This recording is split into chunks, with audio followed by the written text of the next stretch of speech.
Hey, y'all. Welcome in the building. Happy Wednesday. Happy Wednesday. Thank you for being here for Trending Topics. I really, truly do appreciate all of y'all for hanging out with the Diva. Listen, it's Trending Topic Wednesday. We got stuff to talk about in the title. It's somewhat simple. Unhinged, but we like it. Unhinged, but we like it. You know, I have some very good friends that I have for a very long time that, they watch the podcast, and even though they may not comment in the chat, they do, consult me later and, tell me what they thought in their thought process or whatever the case may be. And they said, "Ooh, Diva, the people coming at your neck over your Diddy commentary." I said, And then try to figure out, why is this thing so polarizing? Right? Why is it so polarizing? And as I was speaking to one of my girlfriends, I got an aha moment. Are y'all ready? Do y'all want to buckle your seatbelts? Can we keep it 100? Now, y'all already know I'm in a certain age bracket, and I don't really do with the shenanigans that much. Listen, I'm not going to be in here spreading it wide, dropping it low, trying to still hang out with the teenagers and the 20-something and the 30-something. No, I'm grown. And I got to look behind, my sunglasses to break this thing down for what it is. And I'm not mad at anybody who has a different point of view and who sees this thing differently, but Diva sees it the way that she sees it. And I said to my girlfriend, I said, you want to know why the people, they having trouble? Because nobody want to be truthful with themselves. Growing up, I had some girlfriends that they always wanted a bad boy as a boyfriend. They would find somebody that treated them well, but no, they kept getting drawn back to the bad boy. I had some friends growing up that straight up was like, I want a boyfriend that is a street pharmacist. Translate that. Street pharmacist, a boyfriend that was dealing with the substances in the street, selling them. I don't care how you look at this thing, whether you look at on an ON, your next door neighbor, or whether you look at it with people in the industry. They chasing a dollar. They will do anything to have a boyfriend that could buy him a Gucci bag, a Louis bag, a BMW, a Mercedes, a Benz, have them looking like money. They don't care that this man is cheating on them, got 3 other girlfriends, bringing back STDs and everything to them. As long as they can say, he bought me this Louis bag, this Gucci bag, I'm driving this car and living here because of him, they're going to tolerate the most. And I said, how much more? And don't go low with the victim shaming, because I ain't here for it tonight. Capricorn Clark said, when she asked Cassie, why don't you leave Diddy? Cassie said like it was only 2 men that lived in this world, Diddy and Jay-Z. She said, well, Jay-Z is already taken, so what am I supposed to do? And I'm paraphrasing.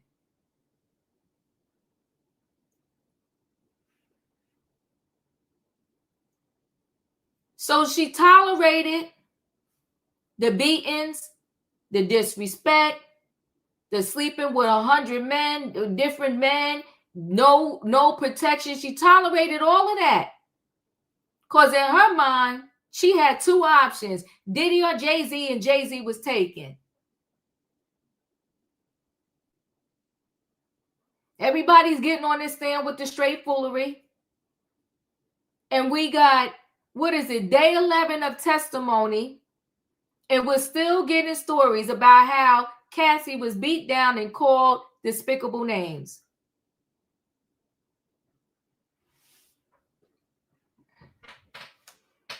It's a mess.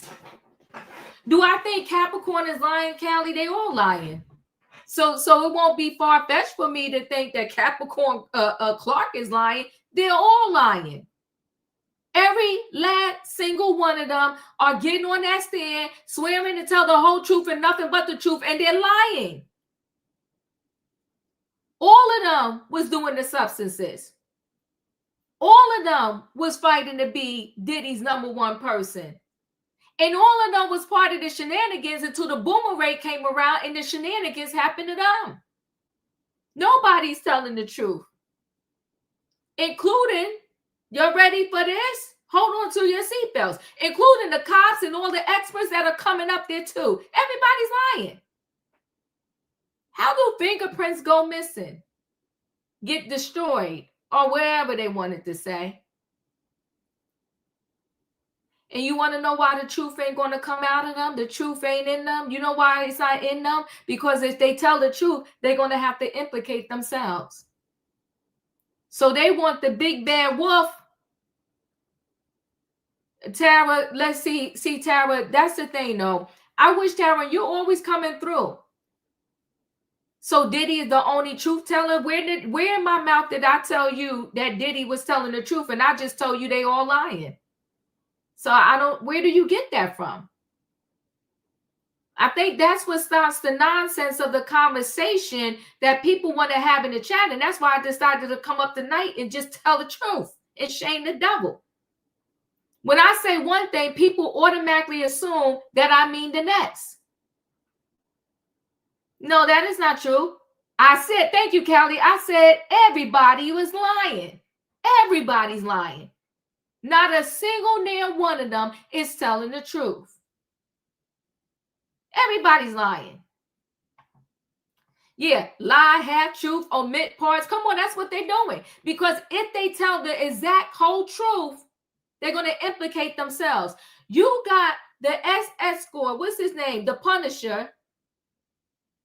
He out here doing interviews on CNN, CBS, NBC. He's doing interviews everywhere. And he said the first time he ever went more than just stripping was with Cassie and Diddy. In my mind, the lies he tells. The first time he ever decided to cross the line and not just strip and actually have physical relations with somebody was with Cassie. He never did it before. He never with anybody else crossed the line. Okay, that's what I'm going to say. I'm going to say, okay. But the fact that he is out here doing these interviews and this case is not over yet, it's a circus. The assistant that came, the sisters, the stylist that came to talk today, he got out the car like this was a walk the runway. Smiling, waving at the people. In his testimony to us, part of it was how Diddy, all the names that Diddy called Cassie, how he beat on Cassie. All I'm asking is for the prosecution to give us a little bit more. We know, we get it. We're not slow. Diddy beat on Cassie. He called her horrific names. You don't got to tell me that one of his names that he called her was hoe, because that's how he treated her. So what? So you telling me that he called her that is not shocking to me at all. That's how he treated her. When somebody's supposed to be your girlfriend and you don't care how many people run through her, well, what's the implication right there? That you think she's a whole SLUT? That's what you think of her. But because Jay-Z wasn't available, she tolerated it. But if we all think about it, everyday people in our lives, they doing the same thing. Is the only difference is the man name is not named Diddy. You don't have a girlfriend who she's pregnant and then some other chick down around the corner is pregnant too, all by the same man. He got two people pregnant. One is delivering in 8 months and one is delivering in June, the other one July.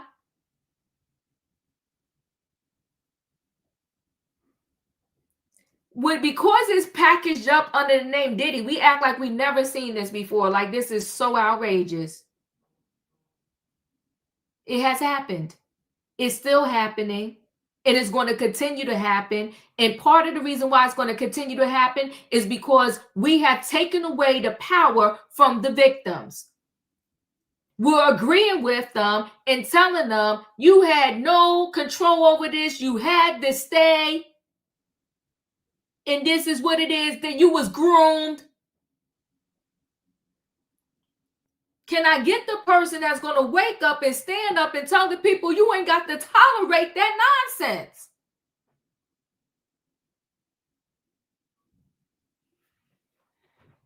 No, the first time my child go out to a restaurant and do this and do that, it's going to be with me. So when the person come along and say, I want to take you here, it's not going to be foreign to them. And they're not going to sell their soul to go eat dinner and get a piece of steak somewhere. But we're going to talk about this Diddy Trial update. The people coming up there telling half-truths. We're going to talk about it. And the defense today tried to ask for a mistrial, but I think they needed to add more information as to why they wanted this mistrial. The judge straight up told them negative. They got other, to me, hardcore evidence that they could have asked for a mistrial. The fact that these witnesses are out in the streets running their mouth to the news is a mess.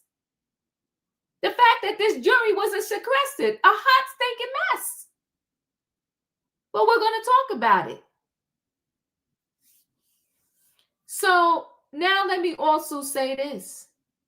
You know, shout out to my panelists that when I'm playing a video, reading the story, they stay connected to the story and they respond based upon the information that I see. Shout out to them. I got to give it to Felicia. Last night I did a story on the mother, her baby, the stepdaddy was in the bed, the pit bull mauled the baby, yada, yada, who. Felicia said that baby was gone before the dog did anything to the baby. I got a follow-up to that story. I'm not going to do it tonight. I'll show a little piece of it. But the follow-up is that baby was gone, according to the coroner, before the dog even bit the baby. They haven't came out and said what happened to the baby yet. But it's a possibility, like Felicia said, they smothered that baby because they were sleeping in that bed together and they probably rolled over the baby. They smothered the baby. But she was correct. They didn't hear the baby cry. And the reason why they didn't hear the baby cry when the dog was eating them, because the baby was already gone. You better holler that, Felicia. Stay connected to the stories every time I go through them. Appreciate that. Let me tell you about this Seton Hall scandal. Seton Hall is a university, a college out here in New Jersey. But see, I want to say this too. When the violence, when the SA, when everything that Diddy is being accused of is wrapped in a different type of bow, we tolerate it. That's why the title was called Unhinged, but we like it. I decided to come here and just keep it 100 with y'all tonight. It's called Unhinged, but we like it. Because when we see certain things and it's wrapped up in a certain way, we tolerate it, we cool with it, we good with it. And at the meantime, the core of it is all the same. Beyonce Sensori walking around with literally nothing on. And they like, well, she like it. That's his, they're married, so whatever. Unhinged, but we like it. It depends on what type of bow you put on the package. We tolerate it. So this Seton Hall scandal, the guy, he said he was recruited there because they got a good baseball team. And he got a very nice scholarship package. 17. He gets there. He's being told by the baseball team that there is a ritual. There's some hazing to get you in here that goes on. He said the coaches and everybody turn a blind eye because unhinged, but we like it. So when it comes to getting in a fraternity, a sorority, or being jumped into the baseball team or the basketball team, we tolerate it. We're not calling them monsters. We're saying it's a part of the program. So he said everybody turned a blind eye. He said he was beat down so bad he couldn't even play baseball no more. He said there was SA as part of the initiation being jumped in, like wrestling with no clothes on.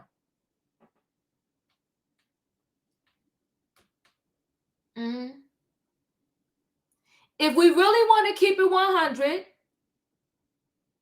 a lot of our family members, they want to be like, well, why is Keisha so crazy? Keisha's so crazy because Uncle John touched her, and everybody in the family want to act like it never happened. So that's why Keisha drinking, smoking, out here wilding out, and everybody's looking at Keisha like she the crazy one, and John is sitting at the table with us eating dinner. But meantime, he's the reason why Keisha crazy. If it's wrapped up in a bowl that we can accept, we accept it. That's why I said unhinged, but we like it.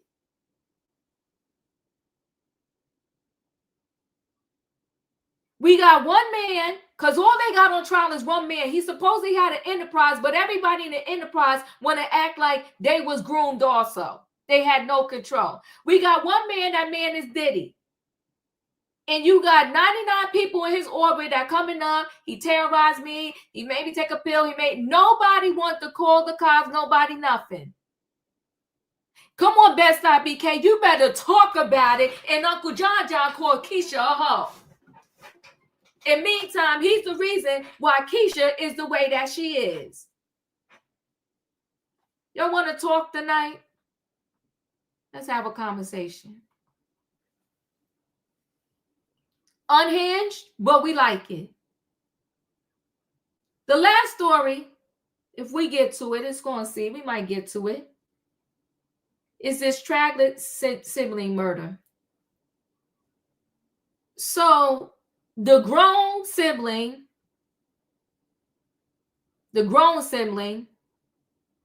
little, I think she was 8-year-old sister, she was talking back to him. He didn't like it, so he pows her. She's gone. Now, to God be the glory, he's spending 60 years, the rest of his life in jail. But see, there's a lot of people, I'm just not one of those. I do not like pows. I don't want one in my house. Not going to have one in my house. But you should especially not have one in the house if you know that your son is unhinged. So a girl lost her life by the hands of her own brother, and the cops said when they caught him, he had no remorse. He don't got no remorse. It's just like, well, it is what it is. It's whatever.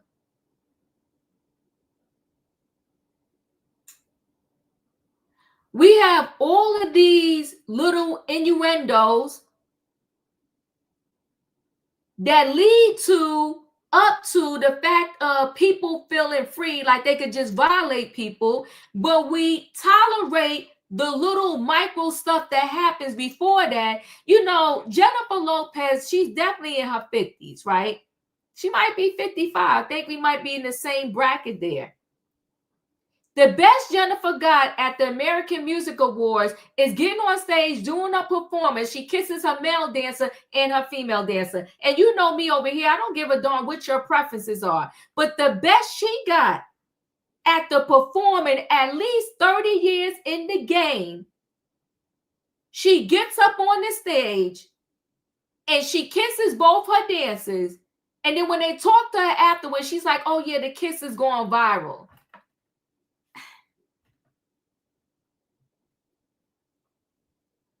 I said, and they wonder why so much like dark stuff goes on in the industry. They're wondering why. Just dark. You got Halle Berry, and I love her. She goes to the Cannes, film festival. They had to tell her change because we upgraded our dress code. We don't want people here walking around naked and nude practically. And I think Holly, she's in her 50s too. So the best you got in your 50s, you done acted, you done did it all. You're beautiful, you're gorgeous, you got your man now, you selling all kind of feminine products. And the best you got is to go to the film festival with no underclothes on and your dress is see-through. And then we wonder why the industry is dark and we want to blame the darkness on one person. It's a joke. It's a joke.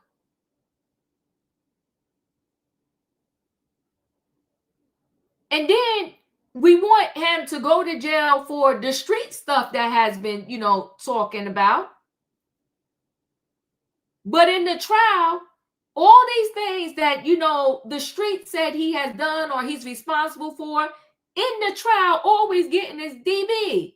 In the blow-up car that didn't blow up to smithereen, it had a little cocktail in it. You can still see the box. That's what we doing here.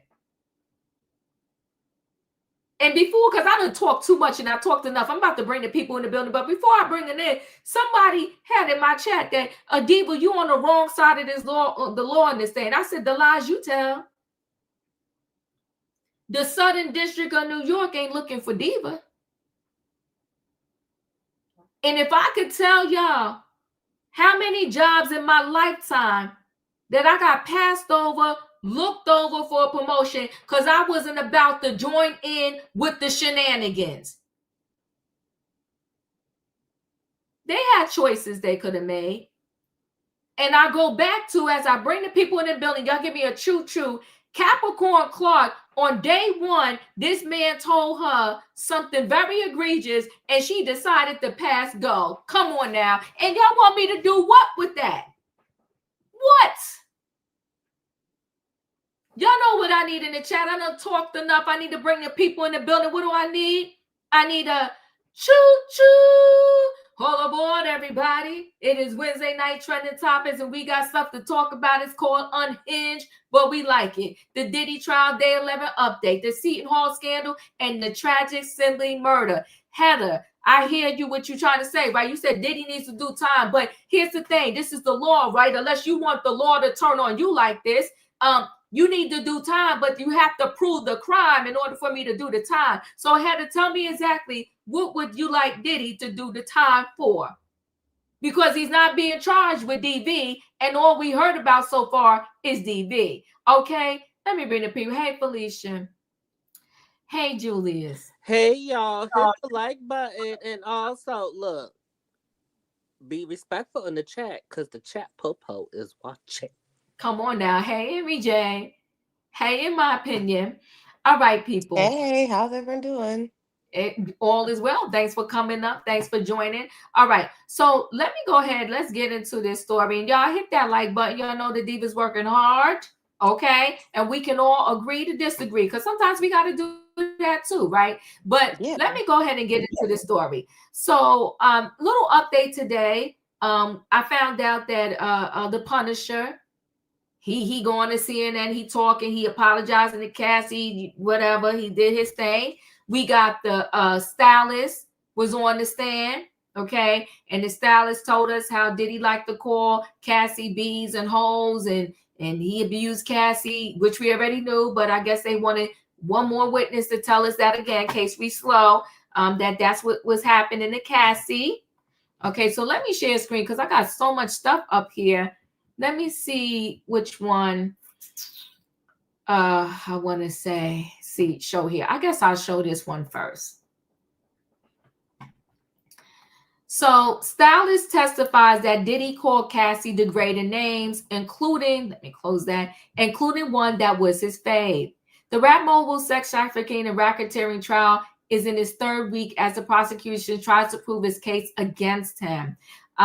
Not only did Sean Diddy Combs allegedly beat Cassandra Cassie Ventura, he called her a host of degrading names, often in front of other people. The rap mogul stylist testified during his federal sex trafficking and racketeering trial on Wednesday, May 28th. Stylist Deontay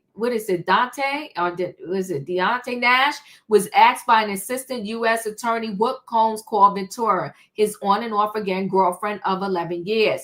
Baby girl, CC, bitch, slut, hoe, replied Nash, worked for the music executive from 2008 to 2018. When Nash was asked how often Combs would call Ventura bitch, Nash replied, quite a bit. That was his fave. Nash noted that when Combs called Ventura bitch, his tone would be sometimes calm, sometimes irate, often firm. The prosecutor also asked how often Combs called Ventura a slut and a hoe. Quite a few times, Nash replied. He would say she was nothing but a slut anyway. Nash also told the court how Ventura reacted when Combs called her these names. Sad, Nash said, adding that she would often cry and go into a depression. During Nash's time on the stand, the prosecutor asked him if Combs ever threatened Victoria. Yes, Nash answered, that he would beat her A, that he sent her S tapes out. So that does help, right, with the racketeering and all of that, because he was constantly threatening her with these tapes. How often would he say he would beat her A? The prosecutor continued. Quite a few, Nash replied. It drove her crazy. She would be super emotional. She might stay in the house for days. Nash was the third witness to testify today. On Tuesday, May 27th, Combs' former assistant, Capricorn Clark, testified how Combs allegedly came to her house with a pow-pow one morning in December 2011, warning her to go with him to unalive rapper Kid Cudi, whose real name is Scott Muscudi. Combs was allegedly mad that Victoria and Muscudi briefly dated during a break in their relationship.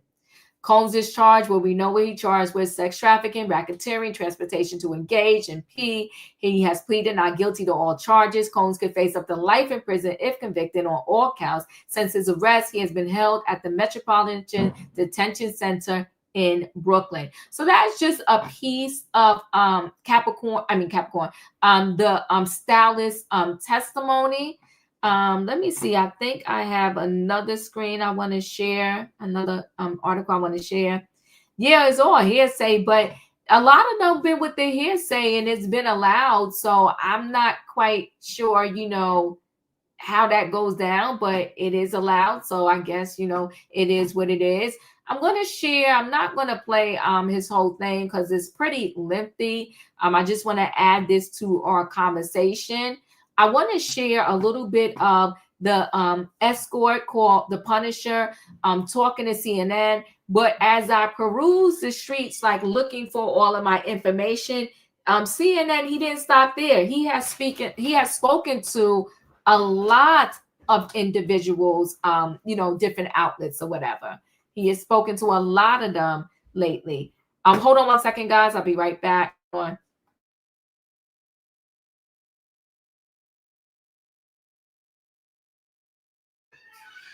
All right, so let me just, Someone named Janet, aka Cassie Ventura, and her friends. Hayes says he believes Cassie found him through his getpunished.com website.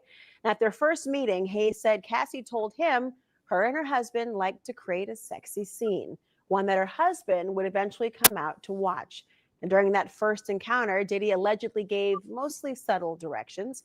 The compensation for that rendezvous, $2,000. Under cross-examination, Hayes testified that Cassie did not appear uncomfortable during their encounters. He, quote, did not get any cues that there was a discomfort with what was going on over the 8 to 12 interactions they all had. Sheree said, the Punisher, Hayes, joins me now, and he's also the author of In Search of Freezer Meat. He joins us now. Sheree, welcome. It's been a week since you testified. First of all, I'm just wondering what the reaction has been like in your life, knowing that this is such a high-profile case, and here you are in the spotlight in this way. Yeah, it's been like a whirlwind, a constant outreach from media outlets like this, and just friends and family, people from junior high school actually reaching out just randomly, to check in and speak up. It's been a very interesting, trying week. You've reflected, I think, in some time about what your testimony said and what is like in that courtroom. Can you tell me a little bit what it was like to be on that stand a few feet away from Sean Diddy Combs, who you obviously had been around before in these sexual encounters, but he was more of a voyeur at those times. What was it like being in the room in the courtroom? Yeah, so I have to say, I thought going into it, I was pretty prepared and confident, but literally when I walked in the room, I got complete anxiety. Like my entire body was shaking. Whatever I envisioned or what I thought, because obviously you can't see anything, it was the tension and the magnitude of the moment was much, much deeper. So it was to some degree terrifying. Like I just could not, whatever I envisioned, it was just so much more that I was not mentally prepared. I mentioned that he was a voyeur during the sexual encounters. You were involved with Cassie Ventura directly in those rooms, as you've testified. Were you ever involved with Sean Diddy Combs? Did you two ever have an interaction in those sexual encounters? No, actually, not one conversation, not even eye contact. Really? Yeah. Did that surprise you? Well, it was told to me immediately, like on the first encounter, that I was instructed to not look at him, not acknowledge him, not have any interactions with By Cassie? Yeah, by Cassie. So those were the instructions. So I did my best to follow them to the best of my ability because, you know, initially I did not know who they were. And so I just saw it as an opportunity. I see this stunningly beautiful woman and, you know, $2,000 for this type of interaction was, you know, kind of like a no-brainer in terms of it. So I wanted to follow the directions as much as possible. So there was literally no interaction, I didn't even look directly at him. Because normally you are a dancer and this was an interaction that would have resulted in sexual intercourse. Exactly. So, okay. Yeah, so this is nuance. It's not something that happens, you know, I've done thousands of parties. This is the only time I was propositioned with something like this, and it was in such magnitude. Like in a Trump hotel, it's like these huge suites, and you can tell this is a very high-profile couple. So I just wanted to be as professional. So everybody for money will lose their integrity. He's never done it before, but because he was in a Trump hotel and this was a high-profile couple, he said, why not? This is his words. This ain't Divas. Let's continue. For the scenario, right. As I would assume was required. Did you ever travel outside of New York with them? I did not. When you were engaged in this encounter and intimate with Cassie Ventura, as you've said on the stand, you were asked about whether you had any notice or any idea how she felt about the interaction, whether she was consenting, whether she was uncomfortable in any way. You testified you did not feel as though she was uncomfortable at all. Can you explain? Yeah, so there was always, like, before the sexual activity, there was always like downtime. So I would be greeted by Cassie, kind of put in a room, and we would have casual conversation. You know? About how long did that last? 10, 15 minutes, you know, and it would be, you know, consistent. How's work going? How's the parties? How's things? So it's. Remember, these were drug-filled, highly orchestrated performances.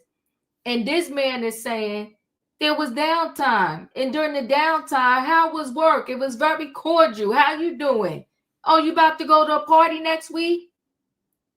So the people that was forced, drugged up, and all of that was kicking it before they got into it. Do y'all understand where I'm coming from? This ain't about Diva saying, oh, Diddy should be free. This is about the piss poor performance of the prosecution, where you got this man here saying, which is a contradiction of what they're saying, that we was kicking it before this even happened. Which one is it? Am I drugged up? Forced to take all these substances, but yet I'm kicking it before the performance? It seemed like a very cordial, laid-back situation, and I actually believe that the scenario was real. It was like a birthday. This was something they were doing as a couple that wasn't normal. I mean, that wasn't their norm, and I honestly thought I was the only person they were engaging with. So I had almost a belief that I was, wow, like this is a cool thing. Like I'm the person they're choosing for this kind of fetish type of environment, and nothing seemed illegal to you or anything out of sorts. Not even close. Like I didn't even get any thought of anybody being like under the influence of any drugs or anything. It seems like a very. He never got a thought. Are y'all connecting here? He never got a thought that anybody was under influence or anything like that. If I was the the defense, I would pull him back on that stand.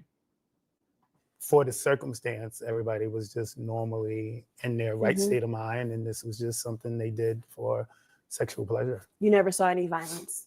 Nothing close. You know, interestingly, you say you haven't seen any violence, you didn't see anyone under the influence of drugs, and you didn't have any idea that she was not consenting in some way. Why do you think you were called to testify? I'm still trying to figure that out. Because really? After the fact, I'm the only thing that I can kind of maybe think is there was directions, right? It was in my testimony, it was clear that it was him, I guess, somewhat in control, not so? overbearingly. I mean, it was said to me, this scene we were creating was for her husband, AKA him. So the only thing I can say is maybe they were trying to show another element of control. And even though in my case it wasn't forceful or aggressive, but it's still another dynamic that maybe they were trying to establish. Did you ever see cameras or I did anything being not. filmed? I did not. The rooms were always extremely dim and dark, just candlelit. So it was, if there were cameras, it would have to be some sort of infrared, low light scenario because it was very dark in there. Who paid you? Always Cassie. Did you ever see where the money came from? I did not. Only one time, like I said in my testimony, we were actually engaging in sexual activity, and he threw a stack of $100 bills on the bed. That Cassie turned to him and asked him was everything was fine. And he just said, I'm enjoying it, in so many words. And I know that money was collected after the fact and given to me. So that would be the only scenario where I guess money came directly from him by way of, slamming it on the bed, like almost like how somebody would do at like at a strip club. How, when you've reflected back on your testimony, do you think that your testimony was helpful to the prosecution or the defense in any way? I mean, going into it, I always thought that because I saw no violence or any outward aggression, I always wondered if this was more beneficial to the defense. But I don't understand the angle of how they're trying to take my testimony and connect it to what they're trying to prove. It's very nuanced what constitutes a RICO and racketeering. And I don't know enough yet. I haven't heard enough to see if my testimony aligns with what they're trying to prove. One thing that Cassie said on the stand was that she wanted Diddy to know that people were not disposable. And it almost sounded like she was talking collectively about everyone involved in these sexual encounters and these so-called freak-offs. Did you yourself ever feel as though you were either disposable or that you yourself were being trafficked in some way or prostituted? No, not trafficked in some way or whatever. There was always pressure in terms of being disposable because obviously I'm there to create something like a scene, to create an environment. So at times where there was sexual pressure, because it's out of my norm, I did have a feeling of, okay, I'm one, scenario where if I don't perform the right way, if I don't create the right ambiance, then maybe I won't get called back. But that's the most pressure that I had. Get called back, not dragged back, not coerced, not threatened. Get called back. He wanted to get called back. There was no indication of. I really believe they were just a happy couple, and this was a sexual fetish that they had. Do you ever see them be affectionate during these freak-offs together? I did not. They would never actually interact in front of me. There was like a kind of a cue where if he needed to speak to her or have some sort of direction with her, he would just stand up and leave the room. And if she saw that, she would follow him out. They would be gone 5-10 minutes. Then she'll come back and we'll resume for the most part. But no interaction in front of me. No even conversation other than his directions, which were subtle: move the light, turn your body, maybe put more oil. Those type of gestures in communication. You said you wanted to, after your testimony, feel at peace with what you've said. Knowing what you do now about what Cassie Ventura has said about how she's felt about these freak-offs, what would you say to her if you could? I would apologize.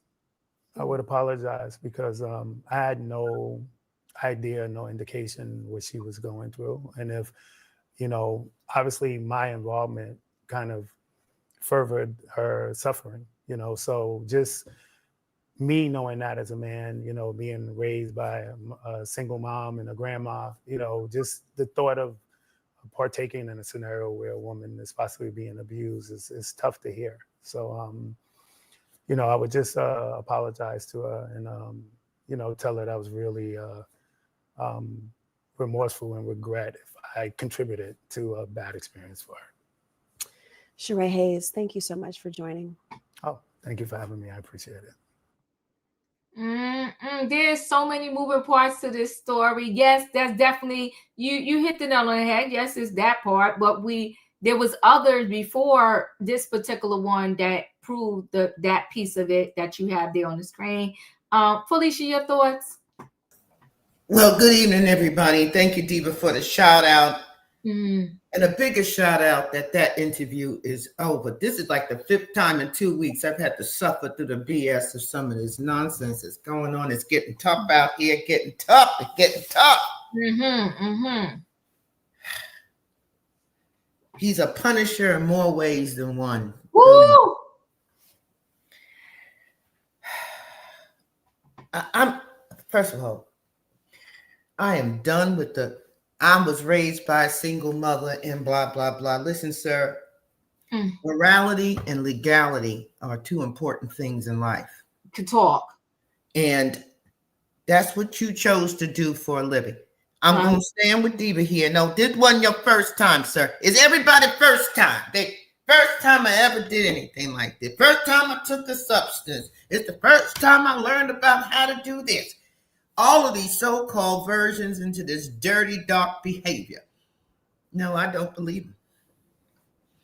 I believe he's sorry because they said, Ninja, you may get charged. Yeah, I do. He's sitting up there looking like a funeral director to me. Okay? That's what he looks like to me. And you're going on and on and on about you didn't know. Everything seemed good. But now looking back, maybe not. Sir, when you were there, if you were being true to yourself, you didn't experience that. You all would sit down, chit chat. You probably ordered room service. You were impressed by the hotel. You were impressed by the wealth. You were impressed by how you were getting paid, sir. Come on now. And I'm not angry about it. Just don't come backtrack now because somebody might tell you that you need to lawyer up. Okay? Because I want folks to accept their choices and often the consequences that come with them. Is you can redeem yourself. We're all redeemable. We're all of us. Come on, talk. But this, is it a week later? Well, he didn't know for months because they didn't call him and say what you're going to say. Well, you didn't follow the case. You didn't follow her suit. You didn't know this? Oh, you thought they loved you. You thought Frank and Janet were in love with you. That's what he thought. He thought that the 3 of them were in a monogamous relationship. He's insane. And totally impressed with the decor. So he wouldn't come over to my neighborhood into one of these beat down apartments for $10. I'm not too sure about that anymore, okay? Because he was a male review dancer. And yes, to those of you who may think that, I went to maybe 6, 7 of those shows. It gets wild in there. Yes, it does. You better talk. It gets wild. Oh, yeah. They decided I should go for my bachelorette party. I was like, oh, my goodness. Every time I looked up, one of my cousins was getting spinned around by one of the strippers. I was counting heads trying to get out of there with all of them. Okay, so you were in this career, and the first time you ever thought to push the boundaries was when you met Janet and Frank Black at the Intercontinental Hotel or the Trump Hotel. No, I don't buy that.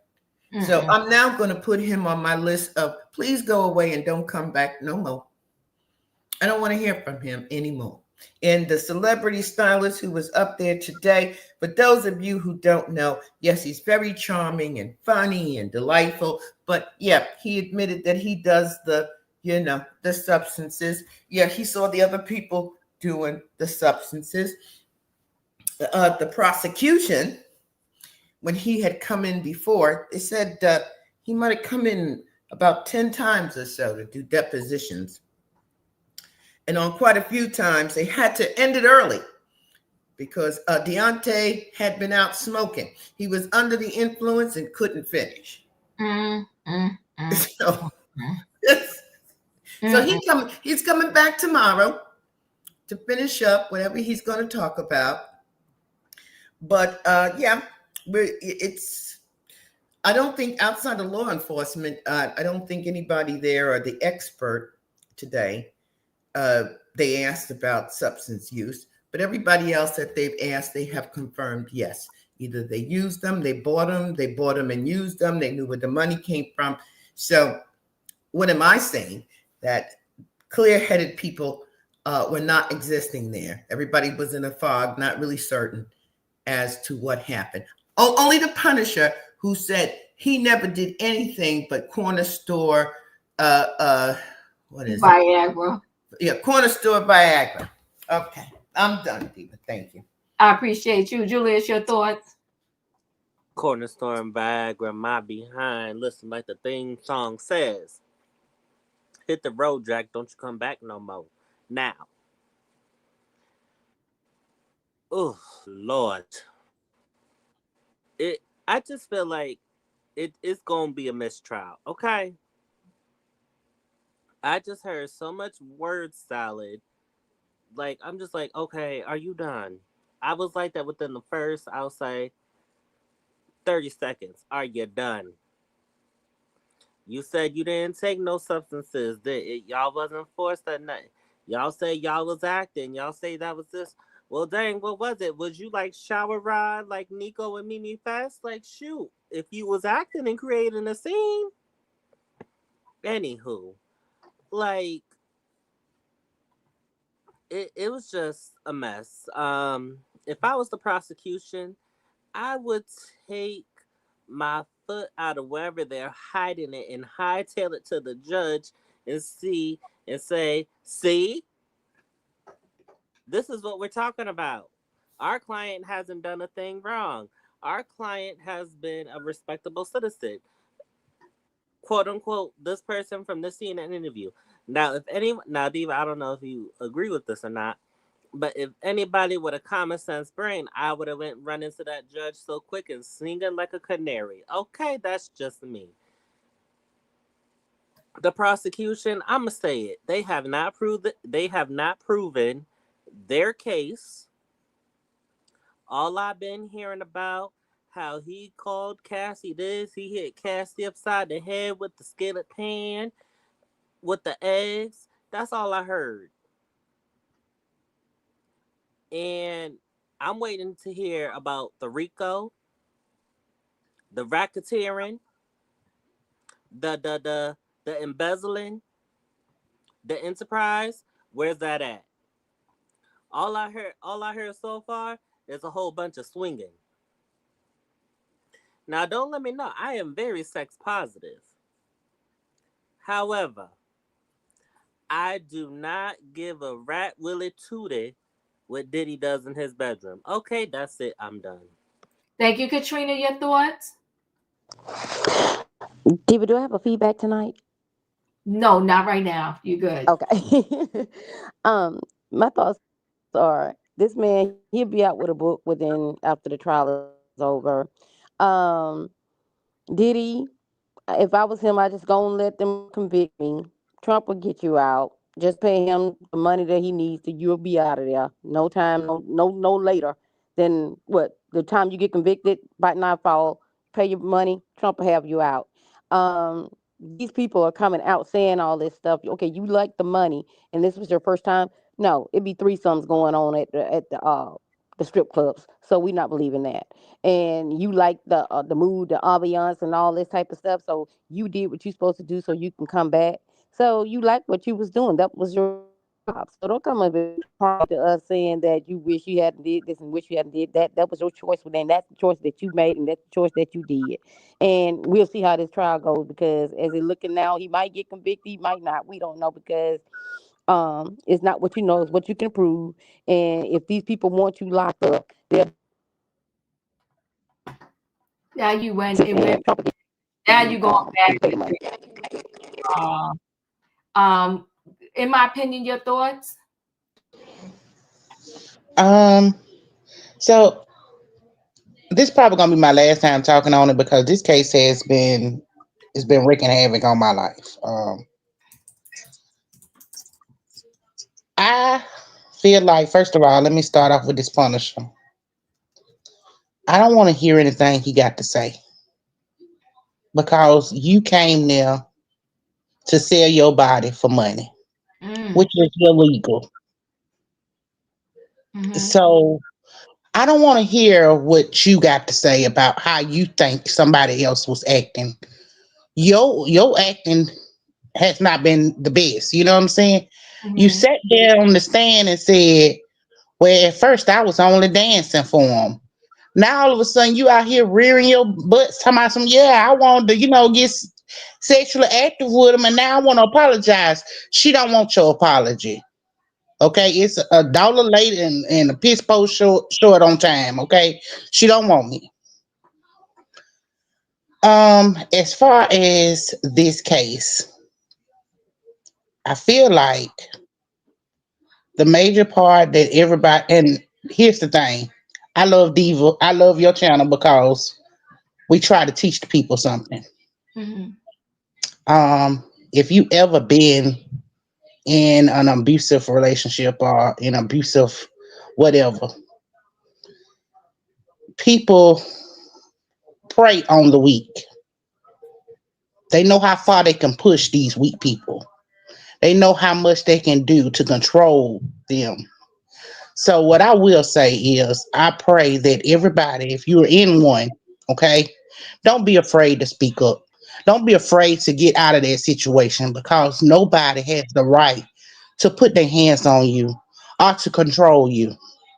I'm sitting here and I'm watching all these employees that sat here and saw 2 to 3 women getting their tails beat, seeing them getting drugged, hearing about them being threatened that they sex tape was going to be released, and nobody stood up for them. Nobody called the police. Nobody tried to get them out of the situation. And in some of these cases, people was bringing them back. So for that check, they sat there and put these women's lives in danger time and time again. So for that, yes, they proved it to me, okay? Because if you can sit here and bring somebody back, or you can go to somebody's house and break in their house, and then stay there and troll around while the police there, and the police can run your tag and see that it's a bad boy's tag, and then you threaten somebody that you're gonna take to somebody else's life if they tell on you. Yes, they've proven their case to me, okay? And I pray this bastard. Excuse me. I pray he serve as much time as they can give him. Sorry, D, for the cuss word. So you're fine. You're fine. All right. In my opinion, I spoke. Amy J, you're up. Yeah, that's one of the things. Because I mean, I watch a lot of the prosecution recaps, and I think that's what people are getting confused about because when you hear their understanding of how they view interpretation of a RICO or RICO conspiracy, it's very different from when I watch a lot of defense channels talking about how RICO is supposed to be. The evidence is supposed to be um presented. Mm-hmm. And most of the defense channels have been very clear about circumstantial evidence. It's just can't, with such a heavy charge, you have to just bring a little bit more. And I can kind of see when everyone's talking about it. Everyone's really deeply invested in the DV discussion, which is to me, I think which is really, really natural. But when they were talking about the kid Cuddy and going in the house, and the house technically wasn't vandalized. There were things moved around, but nothing was taken. So, that would consider trespassing versus kidnapping. And they were saying that that's not a part of what they had for the RICO like counts. And then this is what defense is saying. And then on top of that, when people are trying to make it like, okay, he had to blow up the car. And I was like, logically, it would make sense to me that he wouldn't have done it because he got chased away by a cop car. He admitted to being in by the house. He said, "I'm over here. I just want to talk." They didn't talk. They separated. He chased Kid Cudi, quote unquote, down the street in the car because he was still upset. But it seems like everybody who's surrounding Diddy are either there to prevent him from doing stupid stuff or they're there to facilitate or they don't stop some stuff because they think it's beyond their pay grade. But for me, that doesn't sound like a criminal enterprise. It just sounds like you're dealing with a hothead manager that doesn't realize his stature in the world. He doesn't realize he can no longer run out in the streets and yell and attack people because they're dating his girlfriend. And I still don't see the tie to bigger wealth. You see what I'm saying? Mhm. So that makes me kind of look at it like, because even when they were saying the car, I was like, how long would be between the break-in did they get the car blown up? And then I was like, far as we know, they said they have a woman's DNA. That could have been somebody else who's probably trying to get him insurance money. Who knows? Or try to people do stuff to their cars all the time. So I'm not saying that he didn't do it or not, but I think because it's so much lying going on the stand, I am now creating narratives in my head that make more sense to me than the lies I've heard. That's why I feel I don't like. That's why I feel like I just don't like so many of the witnesses telling stories and sharing their Diddy stories. These stories sound stupid and they sound like lies. And the more you hear them, you start creating stuff up in your head too. So I just kind of wish that I know she was too young to do it and she was too scared to do it, but I kind of wish she would have like got him charged for DV when 2012 and all this stuff was going on. Mhm. And we wouldn't be stuck with so many questions, because one of the things they talked about on Crime and Law, they said a lot of people truly still don't know what RICO, racketeering, and sex trafficking means with this case. A lot of people are still confused. Well, it's very confusing because, like they said, R. Kelly and Diddy are the only single people in the history that have been charged with RICO. Because RICO is an enterprise. Where's the enterprise? We're not locking nobody up with Diddy. Where's the enterprise? But even then, Diva, when people keep saying he kept saying he's going to release her sex tape, she left him for a whole year, got pregnant, and there's still no sex tape released. So this theory that he constantly wanted to keep her there and I would just do it was threaten her that her music wouldn't come out or she would be embarrassed because everyone knows about her having freaky sex. I think it was more beneficial for him to keep those tapes private, more so than her. So even the theory of it is starting to not make sense to me. You know what I'm saying? Mm-hmm. At least to me, I know people are saying like, "Well, I would have been afraid." I'm like, but she left him, and she got with a whole other guy, and they had a whole baby together. They got married. And Well, to be honest with you, if you follow the street breadcrumbs, 50 Cent said way before she sued Cassie, he has said this. He said this. He's been saying this for a while now. That there was one point where he saw a video of Cassie in a very compromising position and doing some things. Mm-hmm. Asked Diddy. He was like, "Ain't that your girl?" Because Diddy was trying to bring allegedly 50 Cent in the orbit of this world that Diddy. Yeah, and that was discussed in the trial where they said that they went to find this individual, one of the freak off people who Right. taped it, and they were confronting him because it got out, and they were like aggressively going after this individual, her and Diddy. Her were, and Diddy. were So trying to get the tape. what So that's what I said. I Like, bring that up to say that when there was one out there, he tried to help her, like, figure out who this was and shut it down. that This part, yeah. Yeah. You know what? They were just a toxic couple. And I'm not saying anything that happened to Cassie was right. But they was a toxic couple. And I stand Mhm. on my word. And they was Bonnie and Clyde. They was a modern day Bonnie and Clyde. They fought, but they loved, because as soon as if you mess with Cassie, if anybody else mess with Cassie, He's on your ass. yeah, that part. He's That on you. And if anybody messed with Diddy, she was on them. Mm-hmm. She didn't let people slide. They said she was very aggressive with people who came after Diddy. She was very aggressive. Look So at how she treated her friend. She said she was being sent, doing too much, and she was asking for too much. And the girl just never wanted to speak to her again. right.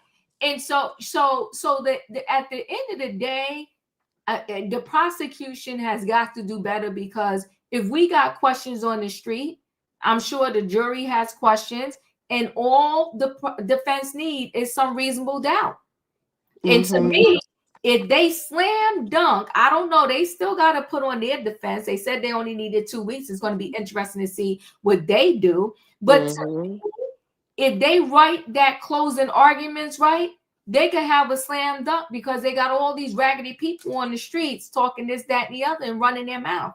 But Some of the people I wish they never took the stand. I'll say that again. Some of the people I wish they never took the stand, because it made me start to then ruminate on what else could possibly happen, because some of these stories just don't make sense. Right. Well, the only reason why it's not making sense is because they're leaving out the part where they participated in the criminal activity. And if you can't say that, then don't say it at all, because it comes off kind of like really weird and it sounds like a lie. It sounds like a lot. But let me go ahead. This darn Diddy thing always kills me, but I'm going to go ahead and run into the next story really quickly. The next story I want to bring up is this Seton Hall scandal, because it's very sad, but it connects in this situation because this stuff, unfortunately, goes on every single day. Did I make a mistake? No. Okay, here it is. Seton Hall. Okay. So Seton Hall picture tells terrifying tale of brutal hazing at a renowned baseball program, which allegedly included beatings and forced acts. So while the Seton Hall freshman pitcher spotted his name's scrolled anonymously on his baseball locker room's whiteboard, he knew something terrible was about to happen. A makeshift wrestling ring had been erected by the 17-year-old's teammates, who were about to force him to undergo a sick hazing ritual in which he had to battle with a much larger and older player. As his teammates watched, the team was choked, dragged, and body slammed onto his back, then left spitting blood in a beating so brutal it dashed his dream of becoming a professional baseball player. He claimed to the Post in an exclusive interview. Now, this school is very prestigious in New Jersey. What's going on in the locker room is some sick stuff, said the former student, whose identity is being withheld by the Post. I was spitting blood everywhere, said the star pitcher, who was recruited by the school for his 91-mile-per-hour throw. It was a feeling that I'm really never going to forget. The team was then subjected to a twisted team masturbation ritual and other humiliating hazing incidents while his coach looked the other way, according to a shocking new federal lawsuit. The bombshell lawsuit alleges the renowned Division I baseball program, which rules the NCAA and churns out all-stars like the Mets' Mo Vaughn and the Astros' Craig Biggio, is a hotbed of sicko sex hazing, complete with nude and violent wrestling, according to the lawsuit filed in Long Island federal court on Wednesday. So we wonder why a lot of these professional players, baseball, NFL, basketball, sometimes get all of these lawsuits about the SA. It starts somewhere. And this brave soul is coming out and talking about the sick hazing at this school, okay? The coach in the school failed to investigate or discipline the perpetrators, allowing the toxic culture to persist, claims the lawsuit. Growing up on Long Island, the young pitcher said baseball had been a part of his life since he was a child. By the time college rolled around, he had nearly 10 offers from Division I schools all over the country. Seton Hall, famous as a feeder school for the major leagues, gave him the best offer with a substantial scholarship. That's every kid's dream, he said, of playing in the big leagues. We thought it was going to be a good fit, but obviously didn't end up that way. Hours after he first arrived at the New Jersey campus in August 2024, he went to his first team meeting where the other players were going on and on about a tradition where the freshman players shaved their heads, he told the Post. The anonymous comments created a sense of intimidation, according to the lawsuit. Days later, a sophomore on the team inside the locker room said that the player had to show everyone his genitals, the lawsuit states. We got to see what you got down there, the older player told the then 17-year-old, his suit alleges. What does this prove? The locker room erupted in laughter, the suit says, as he complied. Whoa, you got some balls down there, said one of the players, according to the suit, leaving him feeling humiliated and distressed. Hazing got even worse when he was forced to wrestle the much older player right after Labor Day weekend 2024, according to the lawsuit. I basically got beat up, he recounted. I got body slammed, put in a chokehold. The beatdown was so bad that he walked back to his dorm, doubled over, spitting blood all over the sidewalk, and still bears scars from the attack on his knees, he told the Post. Furious father called head coach Rod Shepard, who then called him and basically told me that none of this goes on here, that he would take care of this, and that none of this ever happens at Seton Hall, and it is not tolerated, he said. Now, again, we got another one where the father did not call the police, but I'll continue. In reality, the coach and school failed to investigate the complaint, discipline perpetrators, or implement corrective measures, the lawsuit claims, allowing the hazing to continue unabated. Sicko code worded ritual came next.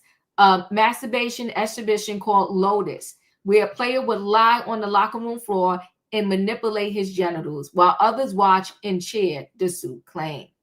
One day in the locker room, I came in and there got everyone ready to do this Lotus to this kid. And they had him lay there butt naked in the middle of the locker room and touch himself, he said.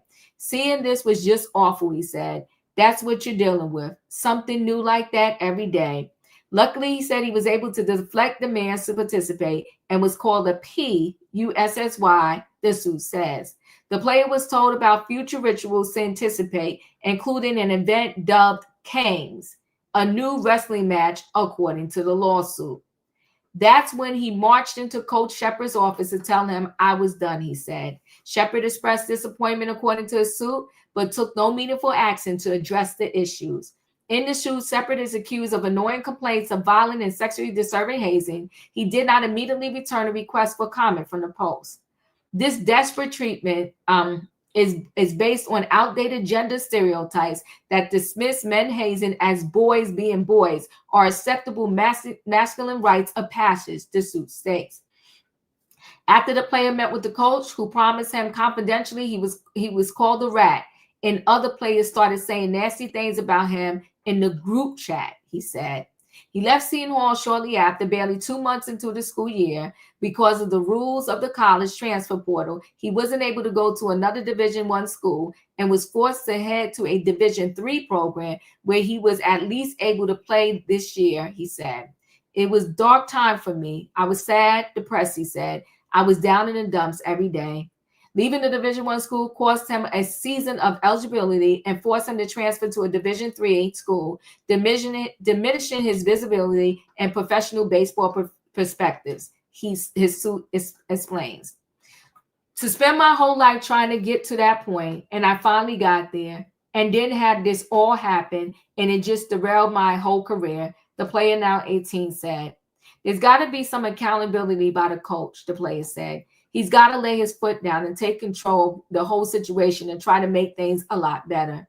The player's attorney, Mark, said the school's failure to stop the hazing and abuse shattered lives. Seton Hall University baseball program turned a blind eye to a culture of vicious hazing, betraying the trust of young athletes and perpetrating a cycle of abuse under the guise of a tradition, he said. The deliberate indifference not only shattered lives, but exposed a shameful failure to protect those promised to uplift. Seton Hall University has no comment on the litigation, a rep for the school said Wednesday. This is sad. This is where it starts. This thing that is going on with Diddy is not unusual, unfortunately. Felicia, your thoughts? Well, okay. So there was no language, and language is very important to me, in this article that spoke of sexual abuse, assault and battery, assault in the first degree, kidnapping, harassment. So everybody still wants to be nice to Seton Hall. Listen, some of you don't know my background, but I do this as part of my consulting business. None of my scholars are encouraged to go to Seton Hall. Not any of them. Not the academic ones, not the athletic ones, not the artistic ones. Okay. It's very interesting. They were very generous to this young man. He said he had 10 offers Mm-hmm. from Division Ones, and they offered him a substantial package. And they thought it was going to be a good fit. In fact, the best fit. And it turned out to be the worst fit. And his daddy was a punk, real punk, because you know what? When your child calls you up and tells you something like this has happened, and you picking up the phone to call the coach, and as you said, not the police, you pick up the phone to call the police, and then you get in your vehicle, whoever's driving you, and you get up to the school, okay? Because this is unacceptable behavior. I don't care where you are. It's wrong what they did to this young kid, okay? And now they have no comment today. They need to have a comment. So this is what they talk about, the baseball players. So I can only imagine what the basketball players talk about and what the lacrosse players talk about. Because baseball is usually the least aggressive. So I don't know what's going on in the culture there at Seton Hall, but I wouldn't encourage anyone to send their kid there. I'll tell you that. And I hope this young man wins this lawsuit in real ways, wins it economically and wins it criminally and wins it in a way that he's able to come back. Because he has told his story, it opens the door now to the schools that already accepted him. He's told them what's happened to him. So a school that doesn't really tolerate, that has zero tolerance for this and is looking for talent and ability and ambition and passion, they'll come and look for him for the 2025-2026 school year. I'm absolutely confident of that. And his father needs to forget about the coach and be a father. Yes. Be a father. Yes. I gave birth to a 12-time varsity athlete, so I'm coming from experience. I took a couple of trips to the school. Oh, no. I don't give a damn about the coach. Coach ain't paying tuition. Okay? You're not here for the coach. You're here because his family has a dream for you, and we have a plan. And if that means that you get to play a sport, that's wonderful. But that's not the real goal here. And we certainly didn't send you here to be abused by anyone or anybody at any time. So, yeah, sorry that this happened to this young man. Yeah. I'm done. Whew. Julius, your thoughts? My heart goes out to this young man. And I want to, if this message ever gets to him, just because you're at a Division III school right now, your hopes of becoming a great baseball player are not over. Come on now. You just had to pivot a little bit. But your goal is still the same. You just had to pivot. You're at a space now where you are in mind, body, and soul safe to where you can further work at your technique to make it to the major leagues. And Diva, I want to say, I wonder why homophobia is running so rampant through all these fraternity rituals and everything else. Now, some of these cases have led back to that as to what this young man has described. Now, if I was this young man's father, now I grew up around the way of a certain place, me and that coach would be having a certain kind of conversation, and it wouldn't be a pleasant one. And again, I am going to turn it back to this young man. You have your whole life ahead of you. Do not let these demonic, perverted sickos, unhinged demonic sickos, think that they are holding you back. Because you spoke out, told your story, you are already infinity steps ahead of the game. Yes, you may have to pivot, but you are going to get into the major leagues. And like I said, As long as you work hard at it, and like Nas says, I know I can, and you know you can. You could be in the major leagues. As long as you work hard at it, you can achieve it. Thank you, Julius. Katrina, your thoughts? My thoughts is that school need to be sued. The dad, he need somebody to lash him across his butt, because if my child called me and telling me that somebody did some stuff like that to them, I'm not calling no coach. I'm like, Felicia, I'm going up there to the school. I'm calling the police on my way up there to the school. And why should my child have to feel the shame and embarrassment of things that somebody doing to him for a hazing? I mean, these guys are supposed to be manly, but you doing unmanly things. And you know what I mean? No Oh, offense wait, to wait, anybody. no. I want to hold 1 second here. I don't want to go in a direction because listen, Diddy did what he did. I True. don't think this is a case of, oh, let's go the homophobic way and all of that. I don't want No, to I'm not going home from the way. I'm just do saying the stuff that they're doing. That stuff that I mean, it's childish, and I get what you're saying, David. I get what you're saying. it's not even childish. It is sick. It's sexual You assault. I mean, telling it's you A. telling somebody to pull down their pants and play with themselves. You have them wrestling to the point where you beating the crap out of them and they got to wrestle with no clothes on. That's perverted. That's some sick mess. Why you want to see these guys wrestle? These people are sick.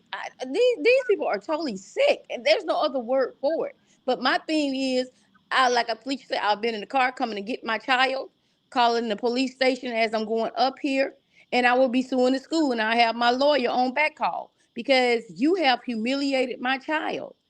My child might need therapy after this. You don't know what might go through his head. And y'all pulling crap like this. And as he said, boys will be boys. I'm so sick of that thing. Men will be men, boys will be boys. No, they don't get no pass on that. All boys don't act like that. So they don't get no pass on that. This is ridiculous, perverted, and that program need to be demolished. They need a new coaching staff.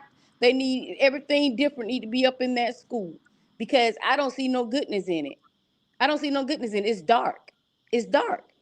And like I said, this child gonna need therapy. Hopefully not a lot, but who knows? And it's just ridiculous. It's just nasty. But that's all I got. No, I'm not trying to be homophobic or anything like that, Dee. You know what I mean. But it's just nasty. It's just nasty. But that's all I got. Amy J, your thoughts? I think I was agreeing with everybody else. At this point, we have to, outgrow certain things we did to prove like this allegiance with each other. They have to find another way because someone can beat up on you and humiliate you and still not be your brother in any sense of the word. And I don't understand why we are still doing these types of things to prove to people that you belong in a game or sorority house or any of that stuff because ultimately although this got on the news, a lot of times when they do that, they do it to basically weed out people they think they don't belong there. So it's not that you get kicked out, you have to be humiliated before you leave. So that's the tool I believe they do. And there's some people that say, oh, I got through after all the stuff that was done to me. But there's a lot of stories of people being humiliated and then they don't get to cross over or I don't get to get the luxury of claiming this group of people who say this makes you brothers or sisters. I just think it's wrong. And any of the stuff that comes on the news, I may not have the full context of what they do. I need to find out another way to prove their loyalty in another way because it's just not working this way. Because if it was my son, I would be in there setting that whole place on fire. And I wish they called the arsonist because I would admit it. So that's just me. Because you don't do that to a child. You just don't do it. Whew, thank you guys. Okay, I'm gonna roll into Can I add one more thing? One more thing because I want to roll into the last story. Go ahead. Oh please, I would have been sitting on a jail cell with a smile on my face happily. Thank you. Let me roll right into the last story. I gotta step down. I took some medicine. I'm getting tired. Okay, no problem. Thanks for stopping through. Okay, bye. All right, no problem.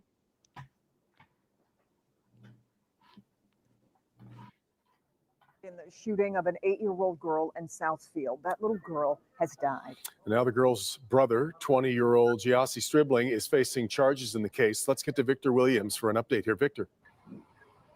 Yes, Devin and Kimberly. Originally, this young man was charged with assault with intent to murder and felony firearm. But since this little girl, 8-year-old Bailey Singleton, has passed away, those charges have now been upgraded to open murder and felony firearm. And we're told by police here in Southfield that this young man is showing little remorse. Because I do not want this individual released. This is a heinous crime. It should not have happened. And we're confident in this case that this person will serve time in prison. 20-year-old Gyasi Arnaz Sibling is accused of the unthinkable, shooting his younger sister, 8-year-old Bailey Singleton, at the 12 North apartment building in Southfield. It's stressful for us. It's stressful for me to stand here before you and control my emotions when you talk about an 8-year-old child. It was hard for Police Chief Elvin Barron to describe the emotional toll the shooting had on his responding officers that made it to the scene just 3 minutes after Bailey was shot. The officer who was the first responding officer, who immediately saw this child in distress, took that child and was able to at least do what he could by getting this child to a waiting paramedic. Sibling was said to have been uncooperative when cops arrived to the scene, allegedly fabricating a story that Bailey had been shot during an attempted robbery. Police say he even tried to hide the handgun that was eventually found by police nearby. A motive is unclear, as the events that transpired beforehand remain a mystery. But we'll soon learn more in the court process as the investigation continues at this time. The details of what led up to the shooting of this child are too disturbing to release to the public at this time. Just horrific. Let me just run through a little bit more notes real quick.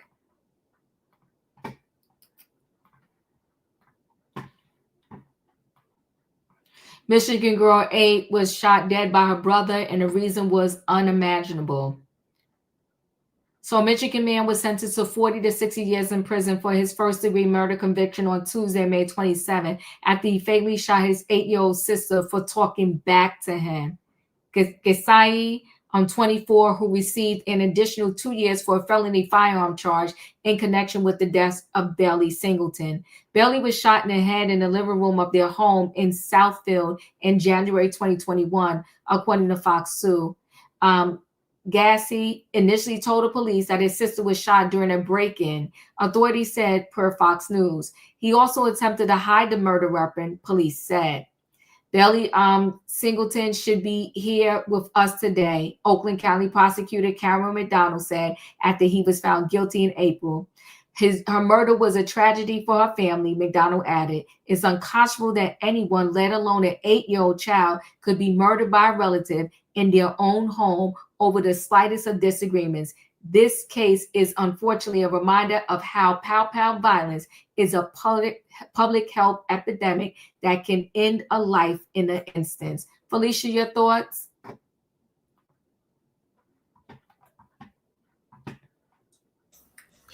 Okay, Diva. I got no comment. I'm done. I hear you. No problem. You're welcome. Katrina? I feel you on that one, Felicia. I hope he didn't try to essay that little girl and got mad because she said she was going to tell or something. I don't want no details or whatsoever. But either way, he need to be rotting in hell. Rotting in a jail cell. I don't even think he need to go to court. I mean, everybody do due process, but I don't even think he deserved that. I think he need to be locked away. Go ahead with the needle in. Katrina, you getting bad feedback again. You get bad feedback. But he was already convicted and he went to court. Julius, your thoughts real quick. Ooh. Why hasn't this mofo received jail justice already? He did, Julius. You're not paying attention to the story. He got 40 to 60 years behind bars. I'm talking about by the people on the inside. That's what I'm talking about by jail justice. Not the legal justice, the jail justice. All right. And so it's just like, for what? For her talking back? Kids talk back. Mm-hmm. Thank you. Okay, I'm getting ready to close out. Was he on something? you know, I don't even know, Callie, but this is just sad. I'm going to close out just by giving an update. I'm not even going to go around to the people. Once we'll get more, I will talk about it on a different trending topics. We did this story yesterday, and Felicia mentioned, because I kept saying, like, how did they not hear this baby crying? They swore, the mother swore she did not, but now we know the baby died before the dog started to eat her face.